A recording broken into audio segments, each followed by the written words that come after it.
When I first heard this, a lot of people who have been lifelong fans of hip hop was kind of pissed off about it in a sense of this is not how it's supposed to go when it comes to battling, especially when you've called yourself Muhammad Ali, especially when you've acknowledged yourself, put yourself in this class of the big three, along with Drake and Kendrick Lamar.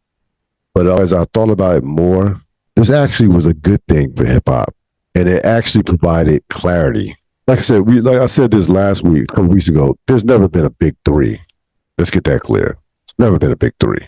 And to add further clarification to that and to J. Cole, J. Cole is just not, it's not a GOAT. Sorry, he's not.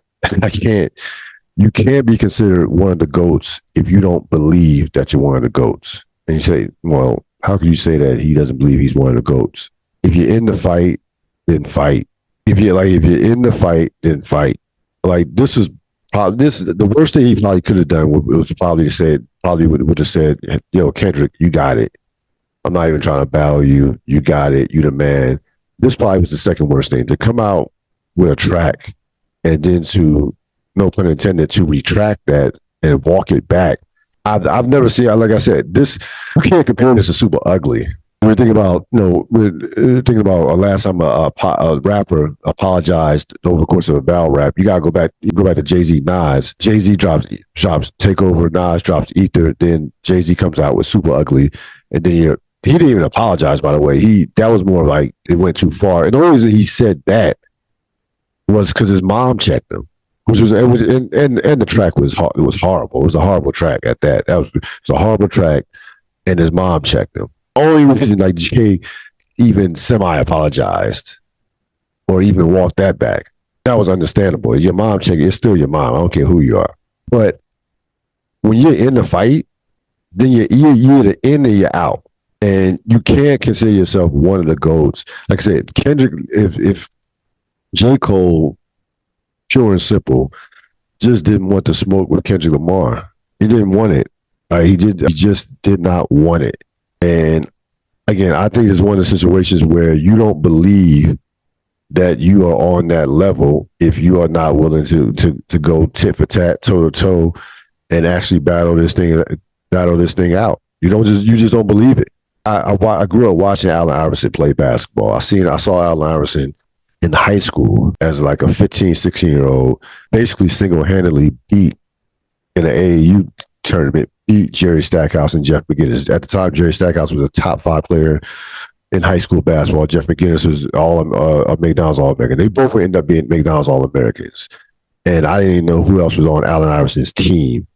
And Allen Iverson won the game. And Allen Iverson gets to the NBA, and there was not one year during his career where you thought that he was the best player in the world. He never was the best player in the world.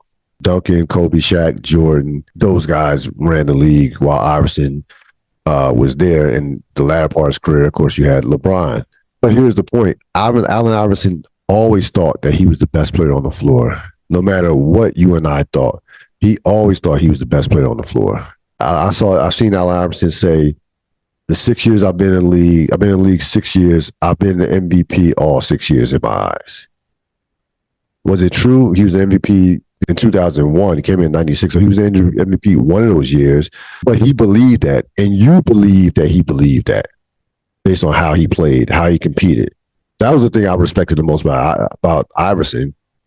It wasn't just his athleticism, his toughness. There was a lot to like about Iverson as far as how he played and how he competed.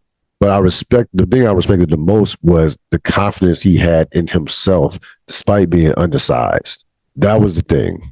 It goes beyond the heart, to be honest with you.